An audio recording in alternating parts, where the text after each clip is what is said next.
Bueno, pues comenzamos esta 17ª charla en la Sociedad de Estudios Hegelianos. Acabamos de empezar, así que vamos a ir esperando un poquito a que se vaya uniendo la gente, pero mientras tanto voy a ir presentando al ponente de la charla de hoy, que es Héctor Ferreiro, que nos va a hablar, cuya ponencia va a tratar sobre la relación entre el espíritu objetivo, subjetivo y absoluto en la filosofía de Hegel. Héctor Ferreiro es doctor en filosofía por la Universidad Humboldt de Berlín y ha realizado estancias de investigación postdoctoral en diversas universidades, en la Técnica de Berlín, en Chicago, en Heidelberg, en Hagen. Y ahora mismo es investigador al tiempo completo, la categoría de independiente, en el Consejo Nacional de Investigaciones Científicas y Técnicas de Argentina.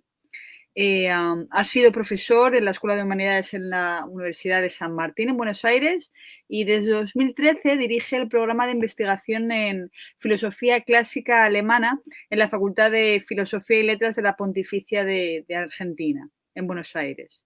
Entre sus publicaciones recientes cabe destacar, voy a decirlo en castellano, El pensamiento que se piensa a sí mismo en torno al concepto de espíritu en Hegel. El espíritu práctico es el verdadero espíritu en torno al antirrepresentacionalismo de Hegel, así como 7 ensayos sobre la muerte de la metafísica, una introducción al idealismo absoluto a partir de la ontología, que está editado por Porto Alegre, la editora FI, en 2016. Bueno, vamos teniendo, bueno, bienvenido Héctor, espero que te encuentres bien, estamos muy Muchas deseosos gracias. de escucharte. Muchas gracias por la presentación. No, desde luego, gracias a ti. Y nada, poco a poco vamos a ir comenzando. La charla va a comenzar dando la charla Héctor Ferreiro y después vamos a tener un tiempo para preguntas, por supuesto, que se podrá alargar más o menos. Pero bueno, yo creo que tenemos tiempo para una discusión más o menos tranquila. Así que más o menos yo creo que podríamos ir empezando tranquilamente un poco. Sí. Si se oye Bueno, todo bien. quería, Sí, adelante, adelante. quería agradecer a la gente de la Sociedad de Estudios Hegelianos, a Pablo Pulgar, Moya, Ángelo Narváez y a las demás personas que la conforman o que la dirigen por la invitación amable a participar con una conferencia. Y bueno, Clara, gracias por la presentación. Y no sé si te parece, puedo empezar nomás a leer el texto.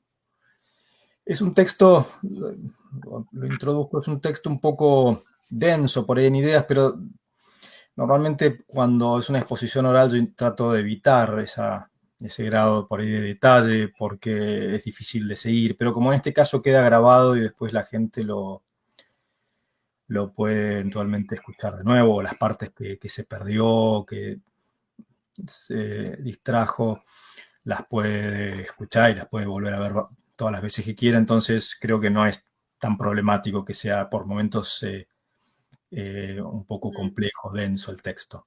De todas maneras lo voy a leer despacio y bueno, es sobre la relación entre el espíritu subjetivo, objetivo y absoluto en la filosofía de Hegel, ¿no?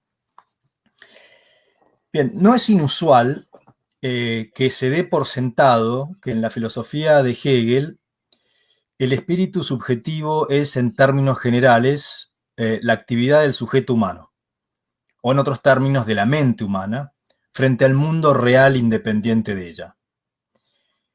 En una línea con esto, el espíritu objetivo serían aquellas realizaciones que el sujeto materializa o realiza en el mundo externo y que en la medida en que llevan la impronta de quien las realiza serían en ese sentido el espíritu en su objetividad, es decir, la objetividad del espíritu, el espíritu objetivo. A diferencia de las cosas naturales que no están hechas por el sujeto y que entonces no serían pues espíritu objetivo, sino mera naturaleza. El espíritu objetivo sería así, por así decirlo, el sector o fragmento del mundo externo que ha sido modificado por el sujeto, es decir, según esta lectura, por el espíritu subjetivo. Sin embargo, en esta interpretación general de la filosofía del espíritu de Hegel, no resulta ya de antemano claro en qué sentido el espíritu absoluto sería absoluto. En efecto, si el espíritu subjetivo son los procesos internos al sujeto y el espíritu objetivo son aquellos aspectos del mundo externo modificados por el sujeto a partir de sus metas internas, ¿qué es exactamente en eso que hace el espíritu absoluto que merece que se lo caracterice como absoluto? Hegel suscribe una interpretación radicalizada de aquella idea que Kant formula como el principio de la unidad sintética de la percepción, a saber, la idea de que el yo acompaña todas sus representaciones. Cito a Kant: pues si no, sería representado en mí algo que no podría ser pensado, lo cual significa tanto como decir que la representación sería o bien imposible o al menos nada para mí. Fin de la cita. Esto es Kant, ¿no? Tampoco para Hegel es posible que el ser humano conozca algo si no es mediante sus propios actos de conocimiento. Esta circunstancia, sin embargo, no implica ya como tal que lo que conocemos tenga que ser por ello mismo concebido como un contenido meramente mental, tal como lo concibió, por ejemplo, Berkeley. Pues hay otros modos posibles de concebir esa unidad entre el ser y el pensar, entre la mente y el mundo. Una de esas maneras de concebirlo es la que propone Hegel. Para Hegel, lo que el conocer conoce es algo en sí mismo, una cosa en sí, por así decirlo, tanto como es para la actividad de conocerlo. Correlativamente, el conocer es esencialmente, en cuanto a conocer, la relación con eso que conoce como algo que es en sí mismo. Pero para Hegel, el ser en sí mismo, an sich sein en alemán, y el ser para, o ser para uno, como lo llama Sein für eines en la lógica, son dos aspectos del contenido determinado que es conocido. Dos puntos de vista, por así llamarlos, sobre este contenido. Para Hegel, la actividad de conocer diferencia esos dos aspectos solo para poder llegar a comprender lo determinado. Al diferenciarlos los explicita o pone como tales, pero debe luego restituirlos a la unidad a partir de la cual los diferenció, que es lo determinado que uno conoce. De modo que lo que es en sí mismo ya no sea, después de esa restitución, tan solo en sí mismo, así como tampoco el conocer sea tan solo la relación misma como tal con lo que conoce. En esta restitución recíproca de lo que es y del conocimiento de lo que es, ambos, lo que es en sí mismo y lo que aparece al conocer, devienen su unidad primigenia, pero ahora como una unidad diferenciada, es decir, como algo que es, según el lenguaje de Hegel, en sí y para sí. Es decir, ya no en sí mismo y para sí por el otro lado, sino en sí y para sí. La actividad de conocer no debe, pues, según Hegel, aislar e hipostasiar ambos aspectos de lo determinado que ella conoce, como si lo determinado fuera tan solo en sí mismo, una cosa en sí, es decir, más claramente, algo que es exactamente tal como lo conocemos, independientemente de que lo conozcamos. Ni correlativamente, el conocer debe aislar e hipostasiar el hecho que el conocer se conciba provisoriamente a sí mismo como una pura relación con lo que conoce. Si la actividad de conocer sustancializa, hipostasia, ¿no?, su diferencia mutua, cada uno de estos dos aspectos de lo determinado que es conocido se repliega sobre sí mismo y cercena el vínculo con el otro. El mundo que conocemos deviene con ello, con esta hipostasiación, algo que, a pesar de estar siendo conocido, es decir, de estar relacionándose con el sujeto, es concebido como si esa relación le fuera enteramente extrínseca, y por el otro lado, el ser para, es decir, el aparecerle el mundo a la actividad de conocer, deviene también como tal una entidad replegada sobre sí misma, a saber, el yo abstracto, enteramente indeterminado en sí mismo, vacío, formal, pues la determinación es justamente aquello que el yo conoce, no que el yo es. ¿Sí?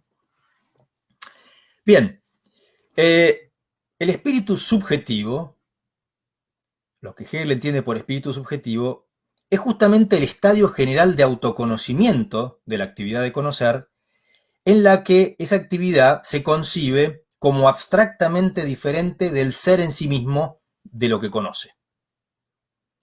El desarrollo del espíritu subjetivo, y las distintas formas del espíritu subjetivo, consiste en el proceso mediante el cual la actividad de conocer explicita, primero, la diferencia entre ser en sí mismo y ser para uno, así ser para el conocer, de lo determinado que ya conoce, para así, en una segunda fase, restituir o restaurar ambos aspectos, ¿sí?, a la unidad a partir de la cual los ha diferenciado, que es la cosa que se presenta como siendo en sí misma lo que es, pero al mismo tiempo para el conocer que la conoce. La primera fase, esto es la de la diferenciación, va desde el comienzo de la filosofía del espíritu subjetivo, esto es, desde la unidad indiferenciada entre el conocer y lo que conoce, al principio de la antropología, es decir, la unidad indiferenciada entre la mente y el mundo, hasta la posición de esos dos aspectos como abstractamente diferentes el uno del otro, el objeto y el sujeto, ¿no? Es decir, la cosa en sí misma y el yo abstracto que la recibe y la conoce. Este es el camino que va desde el alma al comienzo hasta la conciencia, ¿no? Es decir, desde la antropología hasta el comienzo de la fenomenología del espíritu. A partir de allí, es decir, a partir de la conciencia es esa división, pero también es su actividad es la actividad de superar esa división. La actividad de conocer comienza a reconstruir la unidad de ambos aspectos. Esto es del ser en sí mismo, de lo que conoce, y del ser para el conocer de eso. Proceso que culmina cuando es restaurada o restituida la unidad inicial, pero ahora con los dos aspectos como ya explicitados como tales. Y esto es el espíritu, y más precisamente el espíritu teórico, ¿sí? Es decir, la tercera, que pertenece a la última parte de la filosofía del espíritu subjetivo. Llegados a esta restauración de la unidad entre el conocer y lo que el conocer conoce, la actividad de conocer se convierte en actividad efectivamente real, wirklich, ¿no?, de conocer. Es decir, en obrar, handeln en alemán, ¿no?, en actividad práctica. Y esto es lo que Hegel trata como la filosofía de la voluntad, tanto el espíritu práctico, subjetivo práctico, el espíritu libre y el espíritu objetivo.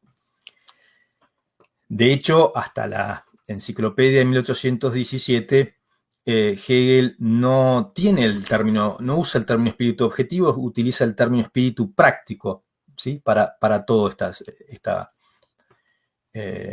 parte. Es decir, cuando la actividad de conocer se manifiesta como una actividad real, efectivamente real, es decir, como un obrar. El espíritu subjetivo, según se dijo, es el estadio en que en mayor o menor medida, según el caso, la actividad de conocer se concibe a sí misma como abstractamente diferente de aquello que conoce. Esta autoconcepción deficiente de la actividad de conocer tiene consecuencias directas no solo en lo que respecta a la propia actividad de conocer, sino también en lo que respecta a aquello que esa actividad conoce, es decir, tanto al sujeto como al objeto. Cuando la actividad de conocer disocia y absolutiza en su mutua diferencia el ser en sí mismo de aquello determinado que conoce, y el ser de eso mismo para el conocer se concibe como la pura relación vuelta sobre sí misma y convertida en ese repliegue sobre sí en un algo, a saber, en el yo, como un ente que no consiste más que en ser pura relación, dado que como tal el conocer mismo no tiene ninguna determinación propia. El conocer no es, en realidad, con esto el aparecer de los objetos, sino el aparecer mismo, devenido como tal, ¿sí?, como puro aparecer, un algo o una cosa. Esta es la ilusión que crea la conciencia, ¿no? Es decir, la disociación entre ser en sí mismo y ser para el conocer. Yo estoy utilizando acá muy poco el término espíritu, porque estoy exponiendo esto en realidad desde cómo trata el espíritu Hegel en la lógica, porque ahí se refiere al conocer, y creo que con eso es muy ilustrativo de lo que realmente está hablando como espíritu, porque el término espíritu es un sustantivo que es un poco ambiguo, incluso en español tiene connotaciones que no son necesariamente las que tiene en el alemán de Hegel. Por eso en inglés suelen traducirlo como mente en vez de como como espíritu, y quizás no sería una mala traducción en español tampoco. Bueno, así concebida, como diferentes y como un yo abstracto con un otro que contiene toda la determinación que ese yo conoce, la actividad de conocer no puede sino ser enteramente pasiva, pues recibe toda determinación desde lo determinado que no es ella, sino aquello con lo que ella se relaciona, aquello que ella conoce. Al no tener ella misma ninguna determinación propia, la actividad de conocer no está en rigor en condiciones de hacer nada, pues en realidad no tiene entidad alguna con la que hacerlo. Es un puro relacionarse, un puro espejar lo otro, es una pura relación. No es de extrañar, pues, que cuando se la concibe así, la actividad de conocer sea entendida o haya sido entendida como una entidad fuera del mundo de las cosas que ella conoce. Es decir, como una cosa que pertenece a un dominio ontológico completamente diferente de las cosas que conoce. Es decir, el alma, el espíritu, como se lo ha concebido, ¿no? Es decir, Nietzsche, sí, por ejemplo, habla del alma como de un átomo anímico, es decir, como la unidad ontológica básica, así como el átomo físico es la unidad básica del mundo físico, material, es decir, el alma sería la unidad ontológica básica de otro universo, es decir, del mundo inteligible, como en Platón, o del reino de los espíritus.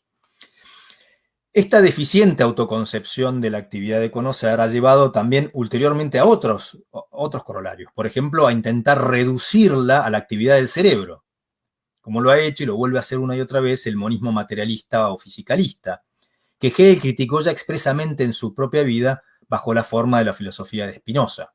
Y ahora a un autor como yo, como Dennett, también creo que Hegel le criticaría exactamente lo mismo. Justamente porque la actividad de conocer no es como tal algo determinado de manera alguna en sí misma, su actividad debe ser entonces explicada, porque al fin de cuentas el conocer va haciendo cosas, conoce. Entonces su actividad debe ser entonces explicada por un influjo externo a sí misma, es decir, como por un influjo de lo que es en sí mismo. Por ejemplo, las reacciones químicas entre neuronas. Porque es esto último lo único que en esta concepción tiene entidad propia y por ende fuerza para mover a la actividad de conocer a conocer. La actividad de conocer hace cosas, pero en realidad no puede explicar cómo las hace, porque en sí misma es una pura relación que no tiene entidad alguna, es vacía totalmente. Para Hegel, por el contrario, es la actividad de conocer la que diferencia el ser en sí mismo de lo que conoce, y su ser para el conocer como un paso para poder comprender luego la verdadera naturaleza de esa unidad. Es el propio conocer el que actúa, ¿sí? El que es en cuanto conocer activo, y no un proceso en el mundo de lo que es en sí mismo, el que mueve a esa actividad. Es decir, por así decirlo, como una especie de analogía que tiene sus limitaciones, es como si fuera el software y el hardware de la computadora, no son lo mismo. No puede funcionar uno sin el otro, y sin embargo, lo que uno ve en la computadora no son las reacciones, los procesos eléctricos y demás que pueden suceder dentro de la computadora misma. Es decir, los procesos en el mundo son para Hegel solo la base material del conocer, no el conocer mismo. En el cine, el espectador se imagina estar mirando lo que están haciendo los actores sin que ellos se den cuenta de que él está en el medio de ellos mirando lo que hacen. El espectador se imagina así que no es un ojo que mira, sino el mirar mismo. ¿Sí? Porque si fuera un ojo estaría también entre esos actores. Si fuera, ¿sí? Los actores hacen de modo tal que no, como que no estuviera la cámara que los está filmando. Por eso se crea esta ilusión.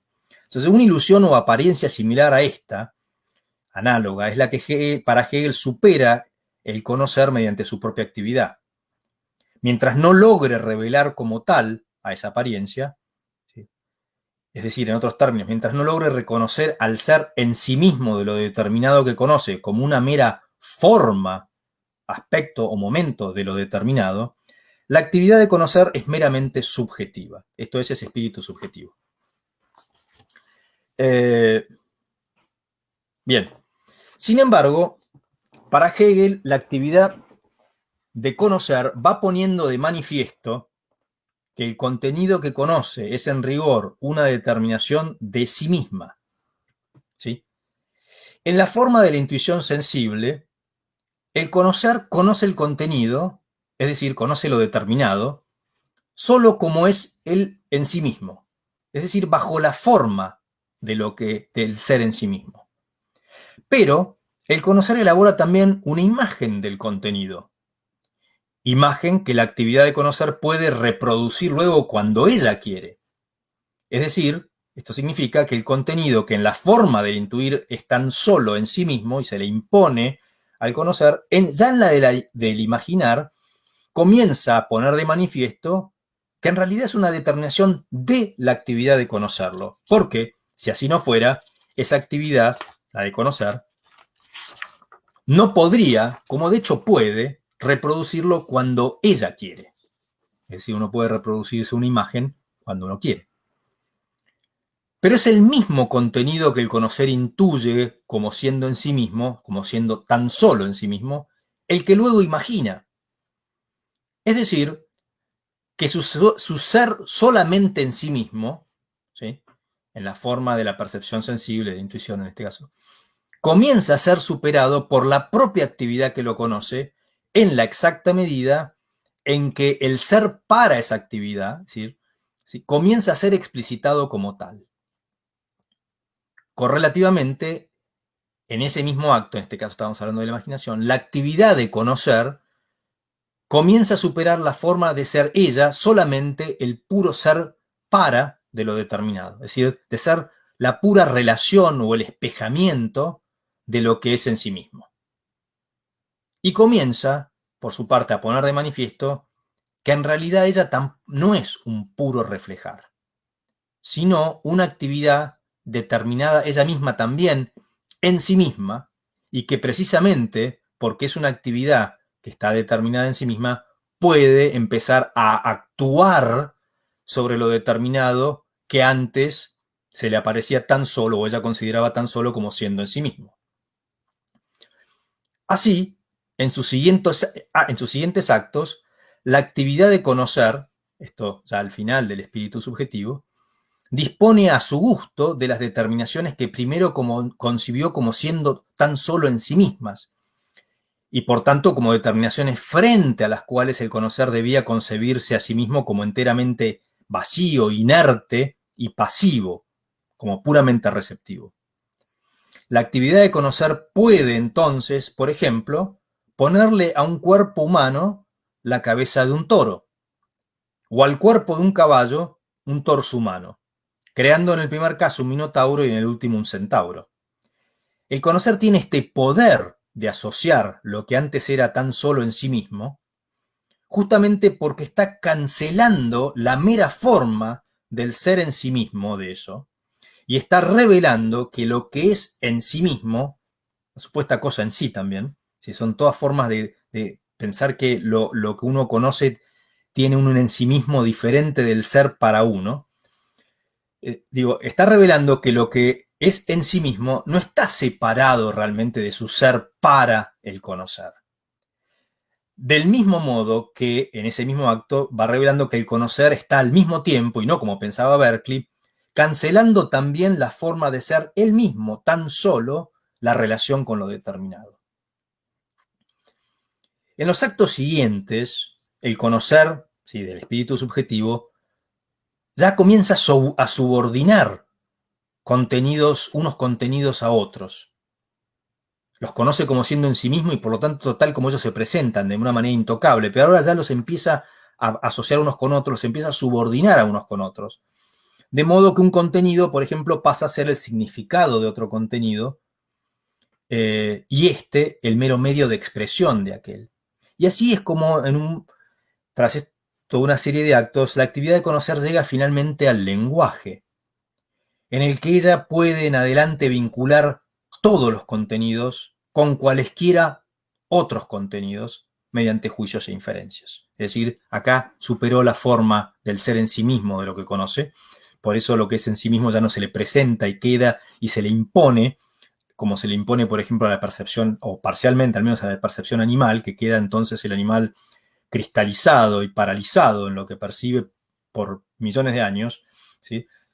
No avanza, mientras que la actividad de conocer va justamente revelando que el ser en sí mismo de lo que conoce es una forma, y que también es una forma de sí misma el ser pura relación vacía hacia eso. Al llegar a esta última actividad, ¿sí?, de vincular todo con todo en el plano del lenguaje mediante juicios e inferencias, para Hegel el conocer, la actividad de conocer, es decir, el espíritu subjetivo, ¿sí?, alcanza el grado máximo de actividad, ¿sí?, de la actividad de conocer que se concibe o se concebía hasta ahora como un puro reflejar de lo que era, por su parte, aparentemente solo en sí mismo. De este modo, en la actividad explícitamente inferencial de la comprensión, la actividad de conocimiento cancela finalmente la diferencia entre el ser, esa diferencia abstracta, entre el ser en sí mismo de lo que conoce y su ser para el conocer. ¿Por qué? Porque es precisamente la actividad de conocer la que ahora, ejerciéndose ella misma, comprende al objeto. En el objeto comprendido, pues, lo que es en sí mismo y el aparecer eso ante el sujeto que lo conoce son restituidos así a la unidad inicial de la que había partido la actividad de conocer, ¿sí?, al principio de todo, en última instancia en el alma, en la percepción, en la sensación, ¿sí? Esta nueva unidad, sin embargo, a diferencia de aquella primera, es la unidad explícitamente diferenciada en sí misma de lo determinado, consigo mismo, como algo que es ahora tanto en sí mismo como para sí mismo. Bien. Cuando elimina completamente el carácter abstracto de la diferencia entre el hecho que los contenidos que ella conoce son algo determinado y que es ella la que los conoce, la actividad de conocer deviene ella misma como tal, es decir, qua conocer, algo determinado en sí mismo, con la determinación que antes difería de ella. ¿Sí? La determinación con la que la actividad de conocer ahora ya deja de ser un puro yo vacío, inerte, pasivo y receptivo, porque no es nada, no tiene entidad alguna, es el puro relacionarse, el puro mirar, espejar lo otro, que es lo determinado en sí mismo. Digo, la determinación con la que la actividad de conocer comienza a determinarse en sí misma, ¿sí?, o se determina a sí misma, no es en efecto otra que la misma determinación que le aparecía primero como solamente siendo en sí misma. Con esto la actividad de conocer deviene una verdadera actividad, una actividad real, efectivamente real, y no tan solo la apariencia de una actividad. Si decíamos antes, el yo hace cosas, pero en realidad no puede ni siquiera hacerlas porque no tiene entidad alguna. Por eso es que es pasivo. Y se concibe como completamente pasivo y receptivo respecto de lo determinado, que es lo único que puede hacer y moverlo, hacer cosas sobre él. Hegel puede decir así que el espíritu práctico es el espíritu efectivamente real.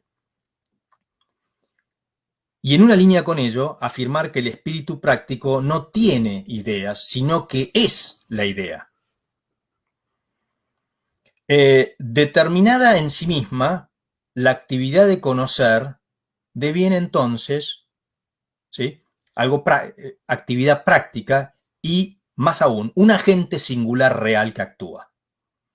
La actividad práctica, lo que Hegel llama la voluntad, no es para Hegel, pues, el conjunto de actos todavía mentales por los que el sujeto exteriorizaría sus metas internas, es decir, el contenido de alguna de sus representaciones subjetivas. No, no tiene nada que ver esto en la filosofía de Hegel. Correlativamente, tampoco el espíritu objetivo es el resultado de esos actos en el mundo externo. La voluntad o la actividad práctica no es para Hegel una facultad con una actividad complementaria al conocer puramente teórico que espeja lo otro, ¿no?, sino la mismísima actividad de conocer, solo que ahora considerada ya no más como un espejo incorpóreo, ¿sí?, que refleja el mundo, sino como un agente actual, concreto y singular determinado en sí mismo, que justamente por ello es capaz de obrar como tal, es decir, en cuanto conocer, en el mundo. ¿Sí? Ya es algo en el mundo real, no un ser incorpóreo externo. Ahora bien, ¿qué es lo que obra este agente? Es decir, la actividad de conocer devenida algo real y activo. Dado que la determinación con la que el conocer se manifiesta como algo efectivamente real no es, según se adelantó, más que la determinación de todo lo que ella conoce, lo que obra ese agente es lo determinado en general, es decir, todo lo determinado, el mundo. Así, frente a este agente y su obrar, todo lo determinado deviene algo redeterminable. Así es como expone Hegel la filosofía, el espíritu práctico en la lógica, que es, creo que ilustra o pone de manifiesto aspectos que en la propia filosofía del espíritu, tanto subjetivo como objetivo, no resulta a veces tan claro. Entonces digo, frente a este agente y sobrar todo lo determinado, es decir, todo lo que no es el propio sujeto singular que conoce, la autoconciencia concreta de cada cual, deviene algo redeterminable. Es decir, es algo que aunque está determinado en sí mismo, también puede ser determinable por la actividad efectivamente real de conocer. ¿Por qué? Porque la actividad real de conocer ahora es algo real y puede obrar sobre lo otro. Por eso el conocer humano, la mente humana, puede modificar el mundo, desarrollar, por ejemplo, tecnología, y no así la mente animal. Ahora es entonces lo determinado en sí mismo, ¿sí? Es decir, las cosas, lo que se comportan y relacionan respecto de la actividad de conocer, como antes se comportaba esta respecto de eso determinado en sí mismo, respecto al mundo. Entonces, si antes el sujeto era en sí mismo indeterminado y recibía pues su determinación de lo determinado, ahora es al revés. Lo determinado en general, lo otro de cada sujeto, de cada autoconciencia concreta, es lo que puede recibir, ¿sí?, activamente la redeterminación del sujeto determinado en sí mismo. La actividad de conocer determinada en sí misma puede redeterminar al otro de sí como lo esencialmente redeterminable, pues ahora ella hace las ve, porque ahora es ella la que hace respecto o se comporta respecto del objeto como antes se comportaba el objeto respecto de ella. Y es en este sentido preciso que Hegel comienza a llamar, a partir de aproximadamente 1817, a la actividad actual de conocer el espíritu objetivo.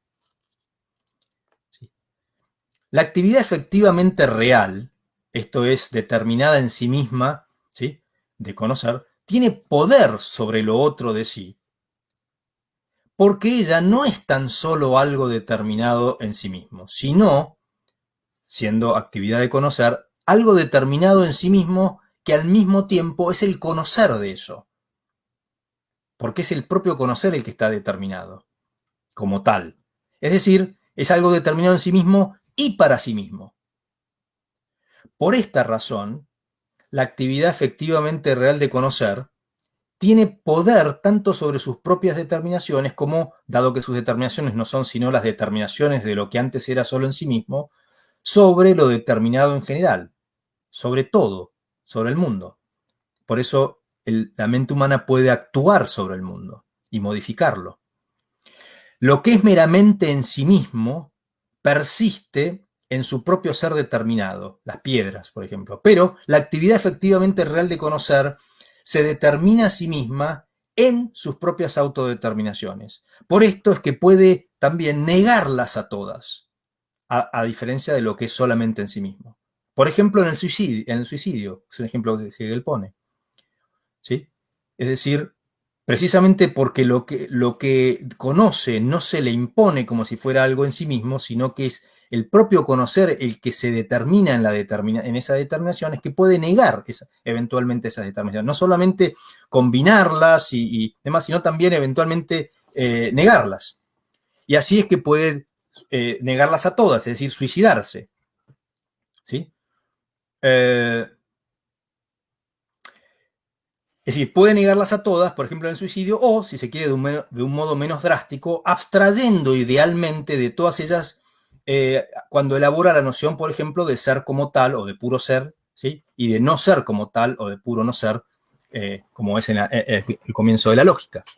El conocer puede elaborar estas nociones de puro ser y nada, justamente porque tiene el poder de negar la totalidad de lo que lo determina. Por eso Hegel, en alguno de los párrafos de la lógica, sobre todo la lógica grande, creo, menciona ahí la libertad, la libertad de la mente, del espíritu, ¿sí? Justamente porque es esa libertad la que le permite construir esas nociones. Es decir, puede negar toda determinación. Para Hegel el espíritu humano es así libre porque estando siempre determinado en sí mismo, es para sí mismo en sus propias determinaciones. La actividad de conocer que se ha revelado como efectivamente real y por ende como un agente singular en el mundo se encuentra ahora con los otros de sí misma, frente a los cuales ese agente es también un otro, es decir, se encuentra con los muchos agentes singulares libres que están determinados en sí mismos y que son para sí mismos respecto de sus propias determinaciones, es decir, que son igual que él, ¿sí? Que también tienen poder sobre sus determinaciones y son pues libres en su estar determinados.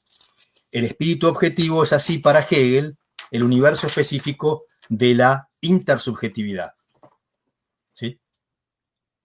Hasta tanto el sujeto se conciba a sí mismo como indeterminado, como conciencia, no hay posibilidad alguna para relaciones intersubjetivas, ni de reconocimiento mutuo, sino solo el impulso o la lucha por esas relaciones. Por eso en la fenomenología del espíritu está la lucha por el reconocimiento, pero no el reconocimiento efectivo. Esto solamente puede darse en el espíritu objetivo.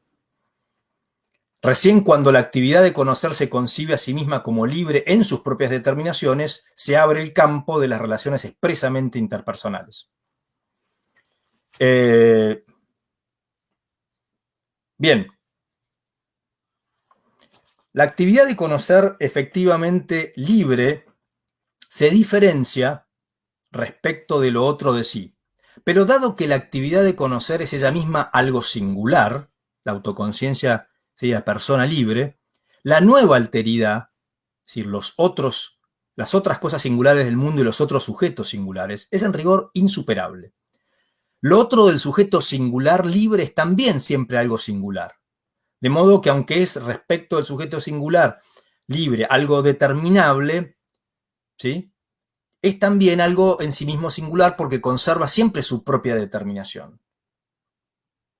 El proceso del espíritu objetivo no es así otro para Hegel que el de la universalización de las relaciones entre los sujetos singulares en dirección a superar su propia singularidad. Por eso la filosofía del espíritu objetivo de Hegel en el fondo es una gran crítica a la concepción liberal de la subjetividad y del individuo. En efecto, para Hegel el espíritu objetivo no es en modo alguno la modificación del mundo por el espíritu, ¿no?, la modificación del mundo externo, sino la modificación de su autoconcepción como mero sujeto singular libre. Eso es el espíritu objetivo y el proceso del espíritu objetivo. Las distintas formas en que el sujeto singular va superando su singularidad relativamente abstracta, es decir, abstracta en relación a lo otro de sí, a los otros sujetos singulares, es así, dice Hegel, un mero postulado, un deber ser, porque nunca alcanza su meta, dado que en el dominio ontológico de la singularidad, esa superación entre el conocer y lo otro de sí mismo es como tal imposible en forma análoga a como es también intrínsecamente imposible la superación de la diferencia entre individuo y género en la naturaleza.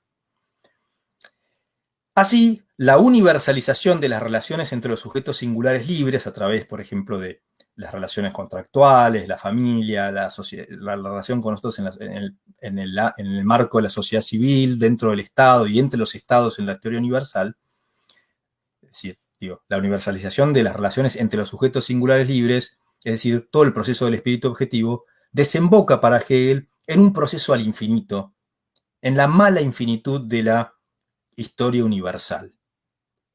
¿Por qué? Porque en su relación en cuanto sujeto singular con los otros sujetos singulares, el sujeto determinado en sí mismo y para sí mismo, es decir, la autoconciencia concreta libre de cada cual, alcanza un límite que es como tal infranqueable, a saber, la alteridad en la lógica de lo uno y de lo otro, del uno y los muchos singulares. El máximo grado de autodeterminación, o en otros términos de restitución mutua de lo que es en sí mismo y de lo que es para el conocer, alcanza así, en el espíritu del mundo, el Weltgeist, el máximo que le resulta posible en ese plano, que es el plano de la singularidad como tal. En forma análoga a lo que sucede en el tránsito de la naturaleza al espíritu, ¿sí? Esto es al conocer como tal,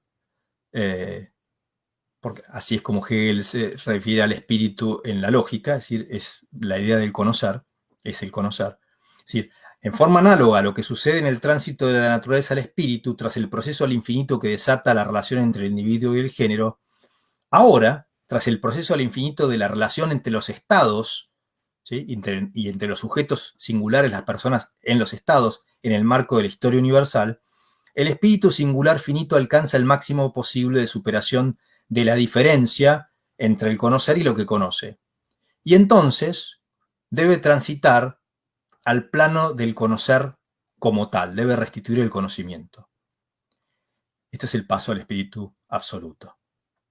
La actividad de conocer debe poner a la propia actividad de conocer como tal. ¿Por qué? Porque es la actividad de conocer como tal la única actividad para Hegel que es capaz de superar lo otro de sí, conservando su determinación y tan solo cancelando su forma de ser en sí misma contra el conocer. Con esto la actividad singular efectivamente real de conocer, es decir, la autoconciencia singular de cada cual, la persona libre, ingresa en un nuevo dominio ontológico en el que finalmente sí le resultará posible superar en forma definitiva la diferencia abstracta recurrente, ¿sí? Una y otra vez, entre lo otro de sí del conocer y el conocer mismo. El espíritu absoluto es así para Hegel conocimiento, es actividad de conocer, pero ya no es conocer teórico, porque el conocer teórico es la actividad de conocer que se concibe a sí misma como indeterminada y por tanto como puramente especular, ¿no? Como theorein, como teoría, por eso teórico. La actividad de conocer en el espíritu absoluto ya no es más ahora actividad teórica, es decir, espíritu subjetivo. ¿Por qué? Porque entre tanto es una actividad determinada en sí misma y por tanto ella misma algo efectivamente real, actual y singular. En el conocer teórico, la actividad de conocer supera, decíamos, la forma de lo otro de sí misma, pero el contenido como tal de lo que es en sí mismo permanece perteneciendo a eso.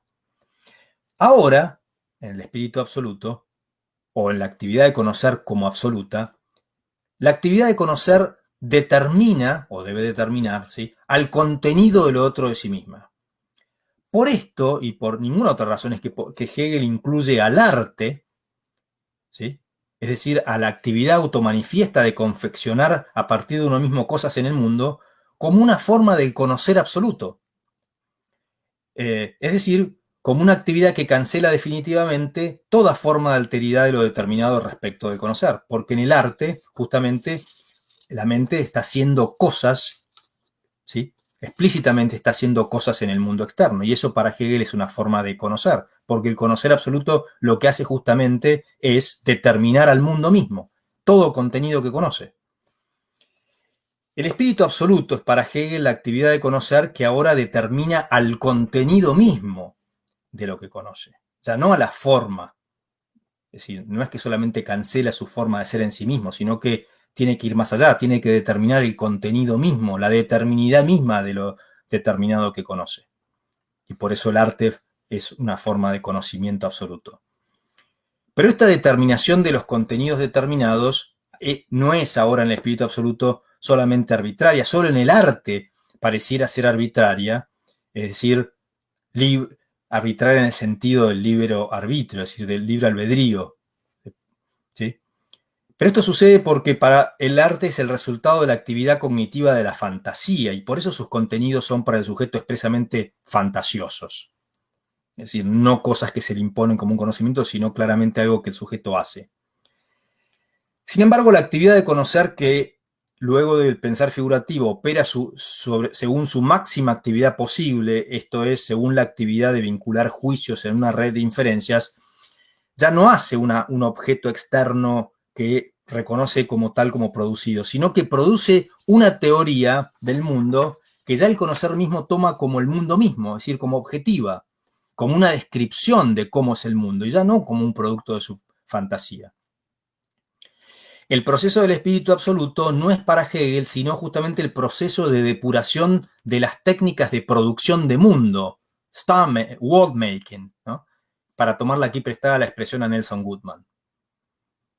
¿Sí? De vuelta, el proceso del espíritu absoluto no sino el de depuración de las técnicas del conocer o del sujeto, de las técnicas de producción de mundo.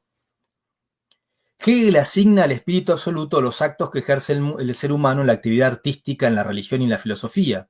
Y el sentido de dicha dignación y ordenamiento reside en que en la actividad en ellos, la actividad de conocer va superando los modos recurrentes una y otra vez de el ser en sí mismo, de lo que es en sí mismo y se le impone a la actividad de conocer como algo que no es, por así decirlo, transparente a ella. El arte y el pensamiento, ya voy terminando, el arte y el pensamiento religioso, en forma decreciente de uno al otro, apelan al pensamiento figurativo para explicitar que la actividad de conocer determina en cuanto a actividad al mundo mismo que ella conoce, a todos sus contenidos. Es la filosofía, por último, y dentro está eminencialmente el idealismo absoluto, la que finalmente logra elaborar una teoría general del mundo que contiene de manera explícita en la teoría misma la tesis de que la teoría es el mundo mismo. ¿Sí? ¿Sí? Para el idealismo no solamente crea una teoría general del mundo, sino que en la propia teoría está presente la tesis de que es el conocer el que crea la teoría y con ello el mundo. ¿Sí? Por eso se cierra el círculo, ¿no? La filosofía del espíritu de Hegel, la filosofía del espíritu de Hegel en general, este es el párrafo ya de conclusión, pretende así desarrollar todos los corolarios que para Hegel están contenidos en la tesis de la unidad sintética de la percepción. Y antes en la del cogito, ¿sí? Es decir, que el ser y el pensar están unidos. Y antes aún en la del argumento ontológico, que Hegel también identifica de hecho con el cogito. A saber, ¿qué tesis? La de la intrínseca unidad del ser en el pensar, pero por ello mismo también, contra el idealismo subjetivo, la intrínseca unidad del pensar en el ser. Es decir, en otros términos, la unidad, ahora diferenciada, del ser en sí mismo, de lo determinado que se conoce, y de su ser para el conocer, que lo conoce. No hay para Hegel un ser en sí mismo que sea abstractamente diferente de su ser para el conocer. No hay cosas en sí. Esa es una mala concepción para Hegel de lo que significa ser en sí. Ser en sí es meramente un aspecto, una forma de lo determinado. Así como la otra es el aparecerle al conocer. Hegel recupera y reformula así en su filosofía del espíritu la antigua tesis de la metafísica de que el ser, el ente y lo verdadero convierten o se equiparan, ¿no? Es decir, el enset verum convertuntur, la cual era a su vez una reformulación de la tesis de Aristóteles de que el alma es de alguna manera todas las cosas. Tal como Hegel concibe la relación entre la actividad de conocer y lo que ella conoce, es decir, entre la mente y el mundo, hablar siquiera de la existencia de algo que sería en sí mismo, es decir, de un universo tal como sería en sí mismo más allá de nuestro conocimiento, es, al menos para nosotros, seres cognoscentes, si se me permite aquí una comparación, como hacer ciencia ficción y olvidar que lo que se hace o lo está haciendo no es ciencia, es decir, una descripción nueva de algo que uno conoce, sino justamente ficción. ¿Sí? Es decir, la ficción es, en efecto, no más que una mera combinación de lo que ya conocemos. Bueno, con eso termino. Gracias. No sé si fue muy largo. Bueno, pues muchísimas gracias al profesor Héctor Ferreiro. La verdad que no ha sido muy largo y desde luego se agradece la claridad expositiva, ¿no? Yo creo que ha sido una exposición que ha ido muy escalonada y explicando concepto a concepto, lo cual se agradece. ¿Hay alguna pregunta ya que tenemos en los comentarios? Invitamos a todos los que estén viendo que vayan enviando sus preguntas, pero voy a empezar acá abro el por comentarios, hay un montón. Sí, hay muchos comentarios y hay A uno ver. de ellos formula una pregunta que dice, desde un punto de vista Ok. epistemológico, es de Daniel Lozano Vargas. Desde un punto de vista epistemológico, ¿cómo lo indeterminable se vuelve determinable en el espíritu absoluto de Bueno, Hegel? primero perdóname, gracias, Clara. Veo que hay muchos saludos. Les saludo a No. todos. Veo, no los puedo saludar a todos, pero veo que hay Sí, muchos saludos. Algunos los conozco personalmente, otros no. Oscar Martínez desde Perú, bueno, gracias, saludos a todos. Recién ahora veo Muchas los felicitaciones comentarios. también, sí. Bien, ¿por qué el espíritu absoluto cómo determina a lo otro, a lo que se le presenta en sí mismo? Esto lo expuse ahí al final y de una manera, por supuesto, muy breve. Justamente mediante la determinación del propio contenido, del contenido de lo que conoce. Por eso, decía, el arte, también para Hegel, pero también para Nelson Goodman, tiene textos sobre eso, dice que la diferencia entre el arte y la ciencia no ha sido suficientemente bien pensada, porque la ciencia tiene mucho de arte, y no en un sentido meramente amplio, figurativo, sino que en el arte, para Hegel, lo que está haciendo el espíritu humano es, por así decirlo, está ejercitando de una manera cuasi, no diría infantil, pero todavía figurativa, su capacidad de construir teorías sobre el mundo.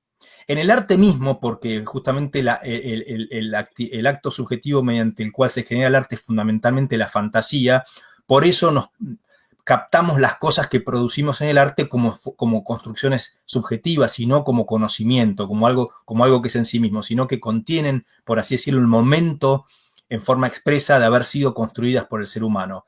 Pero en la medida en que esos modos de construcción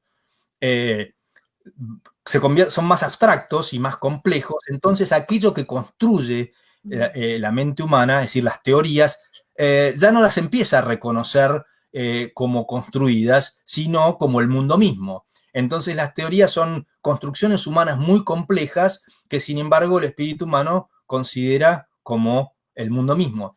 Y con eso no está diciendo Hegel que las teorías no son el mundo mismo. No, sino lo que está diciendo es que lo que nosotros consideramos como es el mundo se le da al ser humano siempre en una teoría, con lo cual no es posible diferenciar en esa teoría algo que sería puramente en sí mismo y la teoría con la cual lo conocemos. Si se quiere, es una reformulación diferente de ideas que uno puede volver a encontrar en teorías epistemológicas contemporáneas, por ejemplo, el tema de los paradigmas de Kuhn o el panconjeturalismo de Popper, para el cual también todo es una hipótesis. Entonces quiere decir que no conocemos el mundo sino a través de las hipótesis, pero las hipótesis son construcciones humanas, por eso las podemos eventualmente revolucionar o cambiar completamente. La idea que está exponiendo Hegel no es en esencia diferente a esta, es decir, el ser humano, la mente humana construye desde sí misma teorías y esas teorías no son productos ficticios o artísticos, sino que son el mundo mismo. Porque el mundo real, como es en sí mismo, no se le da a un ser cognoscente, sino a través de su propia actividad de conocer y de las propias producciones de su actividad. Eso es lo que está diciendo Hegel, que en el fondo no es tan diferente de lo que se dice actualmente. Por eso, ya en otro orden, no necesariamente en la filosofía de la ciencia, pero, por ejemplo, Sellars también cuando se da cuenta que incluso en la percepción participa la actividad conceptual, entonces eso lo lleva a hacer un paso que nunca termina de dar del todo de Kant a Hegel, ¿no? Por eso considera el libro famoso de la lección esta de 1954, ¿cómo se llama? La filosofía del empirismo de la... Bueno, no me acuerdo ahora el título, son las lecciones que él dicta en 1954 en Oxford, y que él las considera en la introducción como, como sus meditaciones hegelianas, ¿sí? Ahora me quedé trabado porque estoy cansado ¿Sí? de cómo es el libro de, de Ah, Sellars, que claro, es un librito muy cortito en realidad. El empirismo y la filosofía de la mente. Está Empiricism and the Philosophy of Mind, que en realidad es como una especie de transcripción. Es bastante accesible el libro porque es una transcripción en última instancia de unas lecciones, unas lectures que él dio en Inglaterra. Entonces también tiene una especie de registro oral casi el libro, ¿no? Y él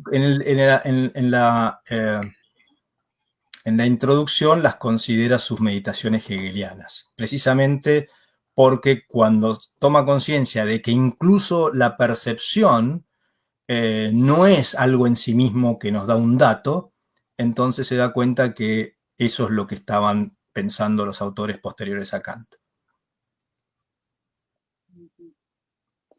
por aquí también los asistentes estaban dando las pistas y dos de ellos también han comentado en los comentarios Ah, el título sí, del disculpa. texto de Estoy Celas, bastante, que es filosofía de la...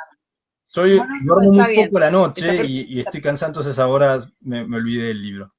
Los tengo por ahí en inglés. Así es. Sí. Ahí tenemos un par de preguntas más.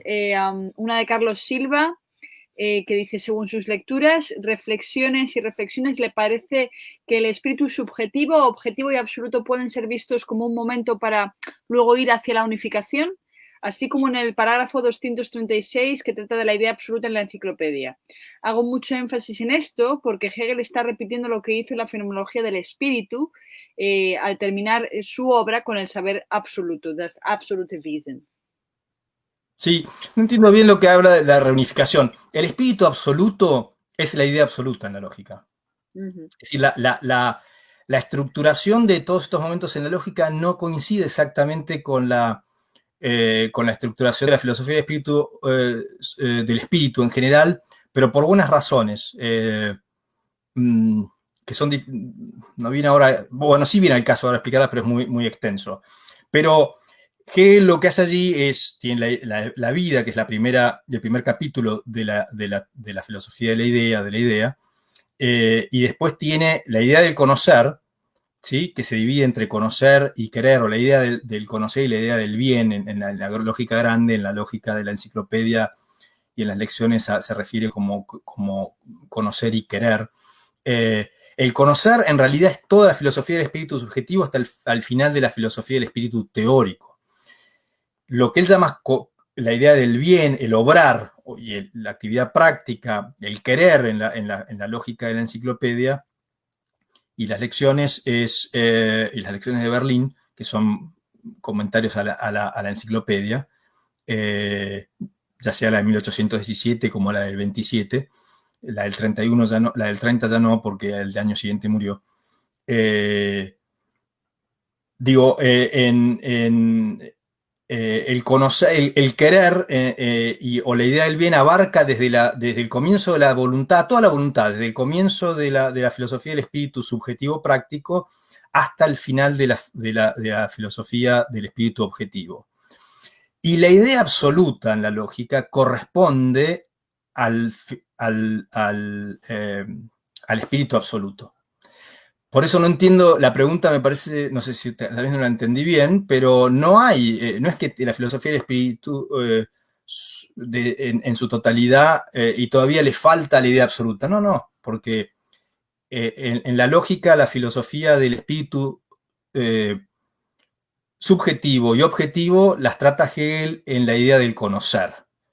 Y lo que es la filosofía del espíritu absoluto, en la lógica lo trata como la idea absoluta. Así que no queda nada, con eso llego al final. Claro, correspondería en cierto Se modo. corresponden. Y lo que es el saber absoluto en la fenomenología, bueno, también en el fondo es la idea absoluta. Es otra manera de llegar a eso y otra forma de exposición, pero en última instancia es lo mismo. Es decir, que no es que se tiene la filosofía del espíritu, las tres formas, y todavía hay algo en la lógica que falta ser tratado. En el fondo hay una correspondencia. segmentado de una manera diferente, pero es lo mismo.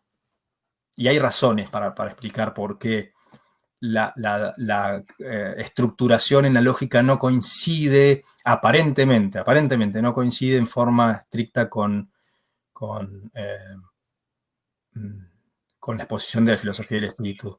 Yo justo escribí un artículo, bueno, no quiero hacerlo propaganda, pero ya que quizás alguno esté por allí mirándolo, lo puedo ver, que son Yared Helguera y Javier Valladares, Fernando Huesca, que no me quiero olvidar nada, Zaida Olvera, y no sé si alguien más, que publican un libro sobre la lógica de Hegel ahora dentro de relativamente poco en México, y un artículo que entregué para ese libro trata justamente sobre esta aparente desproporción o diferencia entre la exposición de la lógica y la exposición de la filosofía del espíritu. Ahí está tratado con mucho más detalle de por qué lo hace de esa manera. Ahora llevaría muchísimo tiempo, Sam. Yo creo que en comentarios se puede dejar la referencia porque seguro que habrá quien le interese.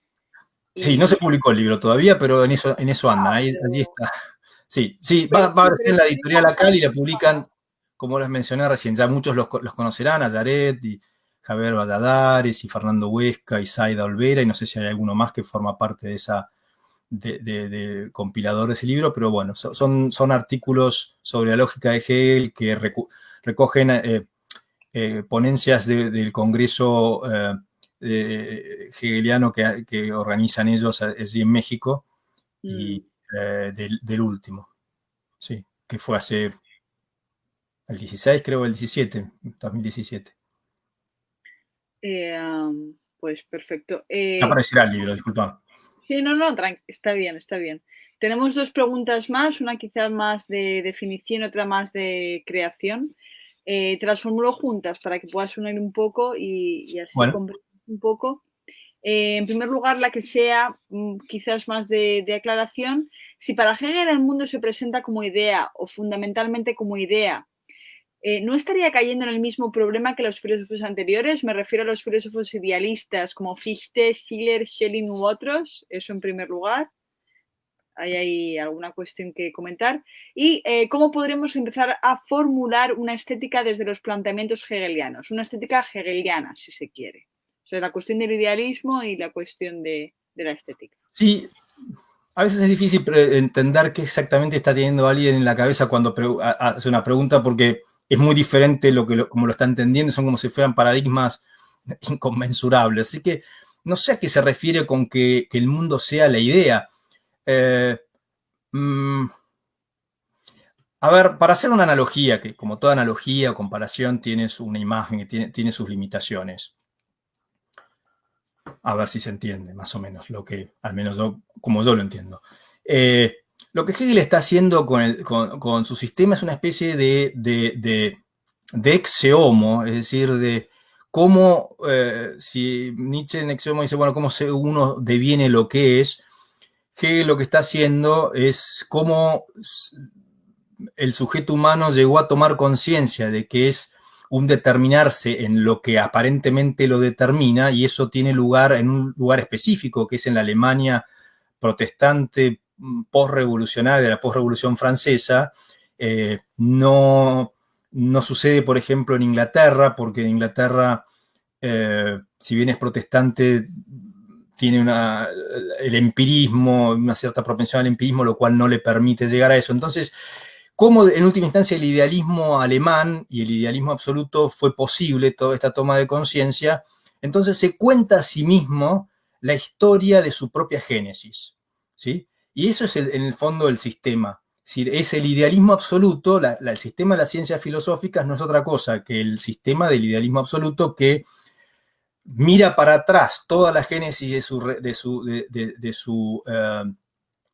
de cómo se fue generando él mismo, cómo fue surgiendo, y reordenando retrospectivamente en ese relato distintas actividades y distintas disciplinas, ¿sí? De la manera en que lo hace, y una tras otra, en ese orden. Ahora bien, sigo con la imagen, es decir, de esta especie de autobiografía. Ese relato, pongamos este ejemplo, si una persona está sentada en un lugar y cuenta expresa, si escribe o le cuenta a otra persona cómo llegó a estar donde está, ¿sí? Si ese relato, si eso que está diciendo es verdad, al final del relato, el sujeto del relato es el mismo que está sentado contando el cuento. ¿Se sigue? Es decir, no es solo. Entonces, hay un pasaje del plano semántico del relato a la realidad, porque si uno está diciendo cómo llegó acá y es verdad lo que está diciendo, suponiendo que fuera verdad, al final del relato, el yo que está contando eso es el yo que lo está contando. No solamente en el cuento, sino en la realidad. ¿Sí? ¿Se sigue? Entonces, la lógica, en esta imagen que digo tiene sus limitaciones, es el relato. Es decir, es ese plano de ideas. Pero, como son las categorías que explican el mundo, ¿sí? Entonces, lo que sigue es las cosas reales sobre las que está hablando. Por eso no es casualidad, esto es largo de explicar, pero que al final de la lógica, al final de la idea, que es el contenido semántico ni real ni no real, ¿sí? Aparece ya la naturaleza, ¿sí? En ese capítulo sobre la objetividad y en realidad el de la vida, que Hegel lo asigna a la idea, al capítulo sobre la idea en la lógica, pero que en la filosofía real pertenece a la naturaleza, porque la vida y la sensación animal es un fenómeno de la naturaleza, no del espíritu. Y aparece también el espíritu mismo, con todas sus actividades, la historia universal y la idea absoluta. Por eso aparece después, por eso sigue la naturaleza y sigue el espíritu. Entonces yo no sé a qué se refiere con que el mundo es la idea. No, la idea es, ya digo, en esta analogía que hice, es el conjunto de contenidos, por así decirlo, del relato acerca de lo que hay. Y como ese relato es correcto, entonces de lo que está hablando existe realmente. Ahí tenés la naturaleza y el espíritu. Y por eso en el relato mismo aparece al final la naturaleza y el espíritu. Y en ese orden también. Sí. Claro, es que sí, bueno, a veces es No sé. complicado con los comentarios, no se puede saber exactamente. Sí. Claro, claro, sí, es difícil, siempre pasa. Con las preguntas en los congresos lo mismo, porque es difícil a veces desde dónde lo está haciendo y demás. No sé si con eso Yo creo expliqué. que más o menos, yo creo que sí. Así es que sí, bueno, si se Sí. vuelve a quejar, que Bueno. pida réplica. Y la otra pregunta es cómo podríamos comenzar a formular una estética desde Hegel. Bueno, ya está formulada, hay gente que se dedica muy, muy bien a eso, que es, de vuelta, Hegel ordena tiene una filosofía del arte porque ordena las distintas formas artísticas, las distintas épocas del arte también, en base, digo, a la lógica de este relato de reconstrucción, de esta especie de autobiografía que es la filosofía, el sistema, la enciclopedia de las ciencias filosóficas. Entonces, si se comparte esa concepción, entonces hay una filosofía del arte como la de Hegel. Y si no, no. Pero ya hay gente que se dedica a la estética de Hegel y lo hace muy bien. Uno puede entender por qué, los lineamientos generales de por qué Hegel dice eso. Ahora, digo, yo que no me dedico a eso, si la estética de Hegel es plausible dentro del conjunto de las estéticas disponibles, bueno, eso es otro asunto. Yo no lo puedo evaluar porque como no me dedico a eso, puedo entender la estética de Hegel, pero no su plausibilidad respecto del objeto del que habla, comparado en contraste, ¿no? con otras interpretaciones posibles. Así que, bueno, en cuanto a, te digo, la lógica, la estética de Hegel ya está allí y hay mucha literatura sobre eso. Pero eso es una cosa. Y otra cosa es, como decía, si esa teoría de Hegel es no al interior de sí misma, sino en relación al objeto que pretende explicar, si es plausible o no, porque eso implica conocer bien que lo que se está hablando y conocer otras estéticas posibles y poder hacer algún tipo de comparación. Pero no me animo a hacerlo. Ya tal vez A mí así me como... resulta interesante, pero hay tantas cosas y la verdad que el día tiene solamente 24 horas. a mí me pasa parecido de todas maneras con la cuestión de la estética en general, o sea que bueno, aquí te comprendo bien. Un poco quizás me gustaría saber si ya por último, si estás tal vez de acuerdo con este último comentario que nos hacen por A ver. aquí, que nos dicen que Kant sería una especie de idealista trascendental, vamos, una especie, no, yo diría que bueno, que su sistema es el de idealista trascendental, evidentemente, pero a la vez un realista empírico, nos dice. Hegel más bien sería un idealista realista. No sé cómo Sí, ves suena esta. bien. Suena convincente. De hecho, en esa época no solamente Hegel, sino otros autores, ¿no? El propio Fichte, Schelling, se hablaba muchas veces de esto, idealismo, realismo, y Hegel incluso hablaba así, de realismo, guión idealismo, idealismo, realismo, y Hegel mismo tiene un pasaje que no recuerdo ahora exactamente dónde lo tiene, pero bueno, lo he citado alguna vez en algún texto, donde dice que la distinción entre realismo y idealismo no tiene valor, no tiene sentido. Es un realismo, y es verdad lo que está diciendo, es obvio. Si Kant puede ser interpretado perfectamente de esa manera. Hay un elemento realista, ¿no? Que accede al ser humano a través de la percepción, y justamente por eso en el texto hago referencia a ese último resabio de realismo en sí mismo, de la cosa en sí, que Hegel pretende disolver, y de hecho lo hace, cuando lo hace referencia explícita a la teoría, a la tesis de la cosa en sí de Kant, y cuando habla del ser en sí mismo se refiere expresamente a la concepción de Kant sobre la cosa en sí, que para él es una concepción errónea del ser, porque le falta una reflexión acerca de qué, según Hegel, qué es ser en sí mismo y qué es ser para uno o ser para otro, ¿no? Sein für eines, sein für anders, están todos tratados ahí en el comienzo, en la lógica del Dasein, ¿no? Del ser para sí, en la lógica del ser. Entonces él considera que las categorías mismas de ser en sí, ser para sí, tienen que ser analizadas para darse cuenta que no están diferenciadas de una manera abstracta, y eso es lo que hace Kant, y por eso tiene un resabio de realismo que para Hegel es necesario eliminar. Así que en ese sentido creo entenderla bien y comparto lo que dice, ¿no? Sí, precisamente además esto nos ha servido para precisamente terminar de aclarar la duda anterior sobre el idealismo, puesto que la persona que lo comentaba decía que esta cuestión era en parte su duda, que no sabía si Hegel estaba dejando a un lado la realidad y que No, estuviera priorizando algo así como la idea, ¿no? O sea que... no, por eso Hegel recupera la metafísica, la tesis de la metafísica, y ya, por ejemplo, en el preconcepto de la enciclopedia, donde habla de las tres posturas frente a la objetividad, contrapone críticamente justamente la metafísica a la filosofía crítica de Kant, diciendo que en realidad la metafísica tiene razón porque pensó que a través del pensar se alcanzaban las cosas tal como ya son en sí mismas. Eso es, sí, Hegel es un crítico explícito del idealismo de Kant, al que considera una variante de idealismo subjetivo, ¿sí? Lo mismo que el idealismo de Fichte, con la salvedad que hay que hacer, que es que el idealismo de Fichte que él conoce y critica es el del Fichte del fundamento de toda la doctrina de la ciencia, pues es el único texto, junto con los textos después de la ética de la época de Iena, ni siquiera conoce, por esto no habían sido publicadas, no conoce la doctrina de la ciencia Nova Método, ni mucho menos las formulaciones posteriores en la época de Berlín de Fichte.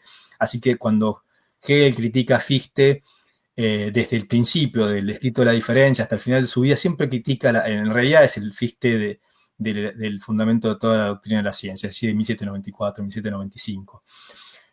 Digo esto porque hay autores, por ejemplo, Dieter Henrich, claramente, que consideran que Fichte era objeto de la crítica que le dirige Hegel, pero solamente en realidad en ese texto, y que a partir de la doctrina de la ciencia Nova Método, Fichte comienza a desarrollar una especie de variación de un idealismo absoluto diferente a la de Hegel, pero comparable. Pero no todos los que se dedican a Fichte comparten eso. Daniel Breisel, que es probablemente el fichtiano más influyente del mundo angloparlante, no. En realidad él dice que el proyecto de Fichte, por ejemplo, la doctrina del obstáculo que está en la filosofía, en el fundamento de toda la doctrina de la ciencia, permanece y es esencial a la filosofía de Fichte, nada más que se conserva luego no como tal, como obstáculo, Anstos, sino bajo la figura del sentimiento, con lo cual no coincide con la lectura que hace Henry. Pero en todo caso, para cerrar esto, Hegel critica a Fichte también como una forma, la más abstracta de todas, del idealismo subjetivo, pero digo al comentario que el Fichte que él está criticando es el Fichte de esa época. Y quizás el posterior no sea pasible de esa crítica. Correcto. Si lo es o no, es difícil porque creo que son 17 las formulaciones de la doctrina de la ciencia, así que habría que ver una por una y ver si es así o no. De hecho, bueno, nada. No, adelante. No, el libro, el opúsculo famoso que en el que Dieter Henrich propone por primera vez esto, que es del 67 creo, se llama Fichtes ursprüngliche Einsicht. No sé cómo se tradujo en español, la intelección, la idea original de Fichte. Y este año, en el 2020, yo no lo compré todavía, no lo pude leer. Ese es un opúsculo que tiene muy pocas páginas, no me acuerdo ahora cuántas, 60, 70, muy chiquito. Y ahora Dieter Henrich, que todavía vive, tiene 90 y tantos años, publicó este año una reedición de ese texto, ¿sí? Pero que tiene como 300 o 400 páginas, ¿sí? Y ese texto es genial, y ahora publicó eso mismo, pero con 200, 300 páginas más. A ver, yo todavía no me lo compré, porque no tengo tiempo de leerlo, pero te puedo, bueno, después lleva tiempo, pero te voy a decir, porque lo tengo acá entre los favoritos de lo que quiero comprar y la cantidad de páginas, es el mismo texto, así que genial. Y ahí es donde él dice que Fichte en realidad